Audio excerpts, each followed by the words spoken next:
जय हिंद दोस्तों, welcome to my YouTube channel. दोस्तों, आज के इस वीडियो में हम बताने वाले हैं कि अगर आप भी एनसीसी ज्वाइन करना चाहते हैं पर आपके कॉलेज में एनसीसी नहीं है तो आप कैसे ज्वाइन कर पाएंगे। अगर आप दूसरे कॉलेज से एनसीसी ज्वाइन करना चाहते हैं उसका क्या प्रोसेस है, आज के इस वीडियो में आप जानेंगे। इस वीडियो में हम आपको एनसीसी में होने वाले सिलेक्शन प्रोसेस के बारे में भी बताएंगे। अगर आपने एनसीसी में फॉर्म भर दिया है और आप जानना चाहते हैं कि इसके बाद क्या प्रोसेस होने वाला है तो बने रहिए इस वीडियो में। दोस्तों, मैंने पहले से एक वीडियो बना रखा है कि एनसीसी में ऑनलाइन अप्लाई कैसे करें। अगर आपने वह वीडियो अभी तक नहीं देखा है तो ऊपर आई बटन पर क्लिक करके आप लोग वीडियो देख सकते हैं। बहुत लोगों का कमेंट आ रहा था कि हमारा एडमिशन दूसरे कॉलेज में हो चुका है और उस कॉलेज में एनसीसी नहीं है, पर हम एनसीसी ज्वाइन करना चाहते हैं तो कैसे करें। क्या फिर से मुझे एडमिशन लेना पड़ेगा उसी कॉलेज में जिस कॉलेज में एनसीसी है। दोस्तों, सबसे पहले बता दूं कि अगर आप जूनियर विंग या जूनियर डिवीज़न से एनसीसी ज्वाइन करना चाहते हैं तो आपका एडमिशन 9th क्लास में होना चाहिए, और अगर आप सीनियर विंग या सीनियर डिवीज़न से एनसीसी ज्वाइन करना चाहते हैं तो आप मिनिमम 11th क्लास में होने चाहिए। एनसीसी ज्वाइन करने के लिए हर वर्ष भर्ती प्रक्रिया होती है जिसमें सभी कॉलेजों और स्कूलों को एक निश्चित सीट दी जाती है। उतने ही सीट पर उनको भर्ती लेनी पड़ती है। पहले बात करते हैं कि अगर आपके कॉलेज में एनसीसी नहीं है तो कैसे ज्वाइन करें। तो दोस्तों, उसके लिए सबसे पहले आपको एक एप्लीकेशन लिखना पड़ेगा। जिस कॉलेज में या स्कूल में एनसीसी है उस कॉलेज के एनसीसी टीचर को आपको एक एप्लीकेशन लिख करके देना पड़ेगा, जिसमें आपको लिखना पड़ेगा कि मेरे कॉलेज में एनसीसी नहीं है और मैं आपके कॉलेज से एनसीसी ज्वाइन करना चाहता हूं, और जब तक मेरी एनसीसी पूरी कंप्लीट नहीं हो जाती तब तक मैं रेगुलर एनसीसी कार्यकलापों में उपस्थित रहूंगा। इस तरह का घोषणा पत्र आपको लिखना पड़ेगा उसी एप्लीकेशन में, और फिर आपको अपने कॉलेज के प्रिंसिपल से उस पर सिग्नेचर करवाकर जिस कॉलेज में एनसीसी है वहाँ के एनसीसी टीचर को वह एप्लीकेशन देना पड़ेगा। फिर वह बताएंगे कि आगे का प्रोसेस क्या है। अगर वह फिर भी आपका एडमिशन नहीं लेते हैं तो आप उस डिस्ट्रिक्ट के एनसीसी हेडक्वार्टर में संपर्क कर सकते हैं, वो आपकी पूरी मदद करेंगे। अब हम आपको बताते हैं कि एनसीसी में सिलेक्शन कैसे किया जाता है। दोस्तों, आपको पता होना चाहिए कि एनसीसी ज्वाइन करने के लिए सबसे पहले ऑनलाइन फॉर्म फिल करना पड़ता है, जिसमें बहुत सारे ऑफलाइन फॉर्म को भी फिल करके उनको स्कैन करके अपलोड करना पड़ता है। अगर आप फॉर्म को सही से फिल करके सबमिट करते हैं तो उसको स्कूल या कॉलेज लेवल पर एक्सेप्ट कर लिया जाता है और बटालियन में फॉरवर्ड कर दिया जाता है। अगर आप फॉर्म भरने में कुछ गलती कर देते हैं तो आपका फॉर्म स्कूल लेवल या कॉलेज लेवल पर ही रिजेक्ट कर दिया जाता है, और साथ ही वहां से आपको कॉल किया जाता है कि आपका फॉर्म रिजेक्ट कर दिया गया है, आप फिर से अपना फॉर्म सबमिट करें और क्या गलती हुई है उसको सुधार कर फॉर्म सबमिट करें। अगर आपका फॉर्म रिजेक्ट कर दिया जाता है कॉलेज से, आपको अगर कॉल नहीं भी आता है फिर भी आपके ईमेल आईडी पे एक मैसेज आ जाता है, your form has been rejected. उसके आधार पे आप कॉलेज से संपर्क कर सकते हैं कि किस कारणवश मेरा फॉर्म रिजेक्ट किया गया है, या अगर आपको गलती पहले से पता है तो आप उस गलती को सुधार कर फिर से फॉर्म सबमिट कर सकते हैं। अब बात करते हैं कि अगर आपका फॉर्म बटालियन में फॉरवर्ड कर दिया जाता है तो वहाँ फिर से आपके फॉर्म को वेरीफाई किया जाता है और तब वहाँ से एक्सेप्ट कर दिया जाता है। फिर आप एनसीसी के भर्ती प्रक्रिया में शामिल होने के लिए एलिजिबल हो जाते हैं। ऑनलाइन की प्रक्रिया ख़त्म होने के बाद एक निश्चित दिन को बटालियन से आर्मी ऑफिसर्स आते हैं आपके कॉलेज में या स्कूल में, और जो प्रक्रिया आर्मी के सिलेक्शन में किया जाता है वही सेम प्रक्रिया एनसीसी कैडेट्स को सिलेक्ट करने के लिए भी किया जाता है।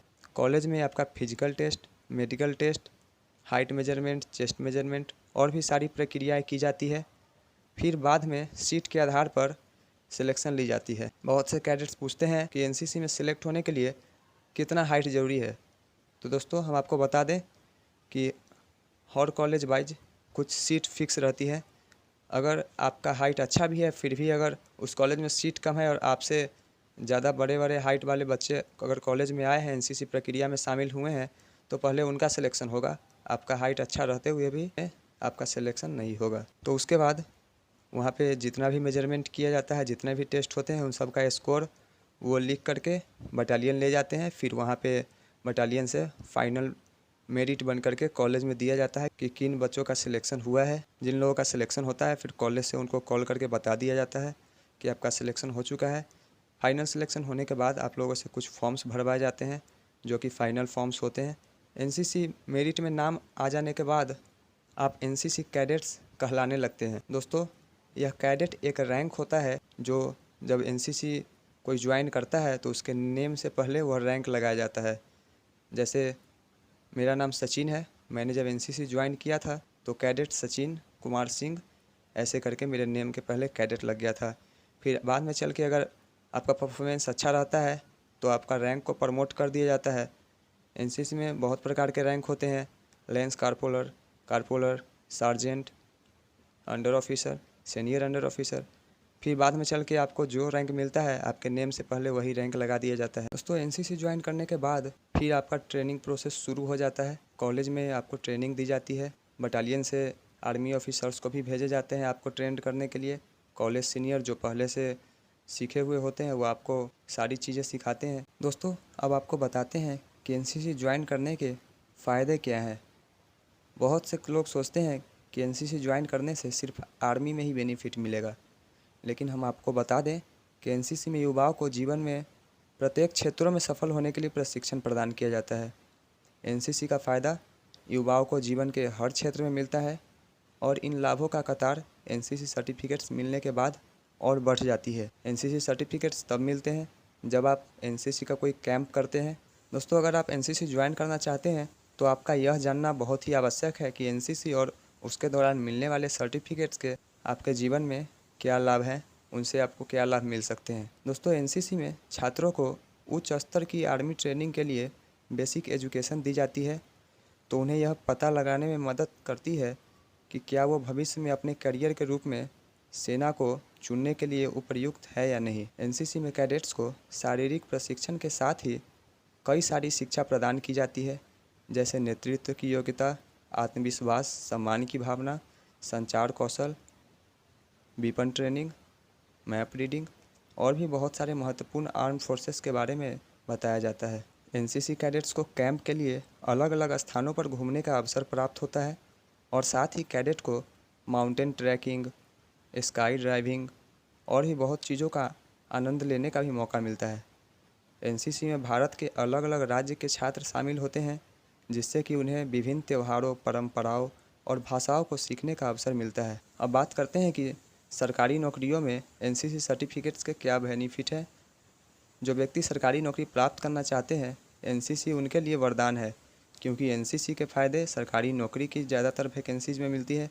जैसा कि हम जानते हैं, ट्रेनिंग की अवधि के आधार पर और कुछ अन्य शर्तों को पूरा करने के बाद एनसीसी 3 प्रकार के सर्टिफिकेट प्रदान करता है: ए सर्टिफिकेट, बी सर्टिफिकेट और सी सर्टिफिकेट। दोस्तों, सी सर्टिफिकेट एनसीसी ट्रेनिंग का सबसे मुख्य सर्टिफिकेट होता है। सरकार द्वारा निकाली गई सभी जॉब की वैकेंसी में एनसीसी सी सर्टिफिकेट धारकों को विशेष छूट दी जाती है। दोस्तों, यूपीएससी द्वारा कराई गई एनडीए और सीडीएस एसएसबी की परीक्षाओं में एनसीसी सी सर्टिफिकेट धारकों को विशेष छूट दी जाती है। सरकारी सिक्योरिटी एजेंसी में एनसीसी सी सर्टिफिकेट धारकों को चयन प्रक्रिया में प्राथमिकता दी जाती है। एनसीसी सी सर्टिफिकेट धारकों को एसएससी सीपीओ की परीक्षा में 10 अंक बोनस, बी सर्टिफिकेट होने पे 6 अंक और ए सर्टिफिकेट होने पे अन्य 4 अंक बोनस मिलते हैं। दोस्तों, रेलवे की सभी वैकेंसी में एनसीसी कैडेट्स को विशेष आरक्षण प्रदान किया जाता है। एनसीसी सी सर्टिफिकेट धारकों को पारामिलिट्री फोर्सेस जैसे बीएसएफ, सीआरपीएफ, सीआईएसएफ की सभी वैकेंसी में 10 अंक बोनस मिलते हैं। बी सर्टिफिकेट होने पे 5 अंक के बोनस पॉइंट मिलते हैं। जिन कैंडिडेट्स के पास एनसीसी सी सर्टिफिकेट होता है उनके लिए भारत की तीनों सेनाओं, जल सेना, वायु सेना, थल सेना में जाने के लिए एक विशेष आरक्षण मिलता है। पुलिस बलों में भी इंस्पेक्टर और सब इंस्पेक्टर के लिए निकलने वाली भर्तियों में भी एनसीसी सी सर्टिफिकेट धारकों के लिए विशेष आरक्षण मौजूद होता है। हम आपको बता दें कि जनरल ड्यूटी की जो रैली आती है आर्मी की, उसमें एनसीसी कैडेट्स को कोई भी रिटन एग्ज़ाम नहीं देना पड़ता है। रिटन में वो डायरेक्ट क्वालिफाई हो जाते हैं, डायरेक्ट उनका मेरिट बनता है। वही अब जानते हैं नेवी में, तो एनसीसी कैडेट्स को नेवी की सभी पोस्ट वैकेंसी में विशेष आरक्षण दिया जाता है। एनसीसी सी सर्टिफिकेट धारकों के लिए नेवी की सभी वैकेंसी जैसे सेलर्स, एयरमैन आदि में 6 से 10 अंक तक का बोनस पॉइंट मिलता है।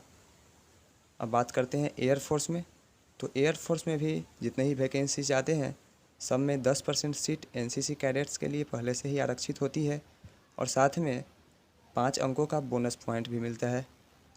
अब बात करें यूपीएससी और एनडीए में, तो यूपीएससी द्वारा कराई जाने वाली सीडीएस और एनडीए की परीक्षा में एनसीसी सर्टिफिकेट धारकों को रिटन एग्ज़ाम नहीं देना पड़ता है और उन्हें डायरेक्ट इंटरव्यू के लिए सिलेक्ट कर लिया जाता है। दोस्तों, सीडीएस और एनडीए का एग्ज़ाम बहुत टफ होता है, इससे एनसीसी कैडेट्स को बहुत फ़ायदा मिलता है। अब बात करें पुलिस बलों की, तो पुलिस बलों में इंस्पेक्टर और सब इंस्पेक्टर की सभी पोस्ट को एनसीसी सर्टिफिकेट धारकों के लिए 5% का बोनस, बी सर्टिफिकेट धारकों को 3% बोनस और ए सर्टिफिकेट धारकों को 2% अंक बोनस में दिए जाते हैं। अब अगर बात करें एनसीसी के नेशनल कैंप्स के बारे में, तो एनसीसी में बहुत तरह के नेशनल कैंप्स करवाए जाते हैं, जैसे TSC camp, RDC camp, YP camp और भी बहुत सारे कैंप करवाए जाते हैं। बात करें टीएससी कैंप की, तो यह 12 दिनों की कैंप होती है। इसका आयोजन एनसीसी द्वारा हर साल दिल्ली में किया जाता है। इसमें सभी 17 डायरेक्टरेट के कैडेट का चयन किया जाता है। प्रत्येक निर्देशालय चयन प्रक्रिया द्वारा 3 प्री आरडीसी कैंप का आयोजन प्रत्येक सप्ताह के अंतराल में 10 से 12 दिन के लिए किया जाता है। विभिन्न क्षेत्रों के कैडेट इस शिविर में भाग लेते हैं। चयनित कैडेटों को उनका प्रतिनिधित्व करने के लिए टीएससी भेजा जाता है। बात करें टीएससी कैंप के सिलेक्शन प्रोसेस की, तो टीएससी कैंप में सबसे पहले कैडेटों को ऑब्स्टेकल में भाग लेने का मौका दिया जाता है और फायरिंग, जिन कैडेटों को अच्छी फायरिंग आती है उन्हें ही मौका दिया जाता है टीएससी कैंप करने का। टीएससी कैंप में बहुत सारे कॉम्पिटिशन्स होते हैं, जैसे judging distance, health and hygiene, field signals, map reading, tent pitching and line area. दोस्तों, पकड़ सब कुछ में अच्छा होना चाहिए, लेकिन कोई एक चीज़ ऐसा होना चाहिए जो सबसे अच्छा हो। टीएससी कैंप में अगर इन सबों में से अगर एक भी चीज़ आपका बहुत अच्छा है, अच्छा नहीं बहुत अच्छा है, तब आप आराम से टीएससी कैंप में सिलेक्शन ले पाएंगे। दोस्तों, टीएससी कैंप में जाने के बाद कैडेट बहुत सारा ज्ञान और आत्मविश्वास हासिल करने में सक्षम होते हैं। वो नेतृत्व के गुण प्राप्त करने में सक्षम होते हैं। कैंप में उन्हीं का सिलेक्शन होता है जिनका परफॉर्मेंस अच्छा होता है। उनका सिलेक्शन करने के लिए बड़े बड़े आर्मी ऑफिसर्स बैठते हैं और जो बेस्ट कैडेट होते हैं उन्हीं को सिलेक्ट किया जाता है। अंतिम में चयनित कैडेटों को 12 दिन के लिए दिल्ली में आयोजित कैंप में भेजा जाता है, जो कि फाइनल टीएससी कैंप कहलाता है। दोस्तों, अगर हम बात करें वाईपी कैंप की, तो वाईपी का फुल फॉर्म होता है यूथ एक्सचेंज प्रोग्राम। इसके फुल फॉर्म से ही हम इसका डिफिनीशन का अंदाज़ा लगा सकते हैं कि इसमें एक देश के कैडेट दूसरे देश में जाते हैं, दूसरे देश के कैडेट्स अपने देश में आते हैं। वो यहाँ की संस्कृति को देखते हैं, जानते हैं, उन्हें वहाँ की संस्कृति को जानने का मौका मिलता है, वहाँ के लोगों के साथ रहने का मौका मिलता है।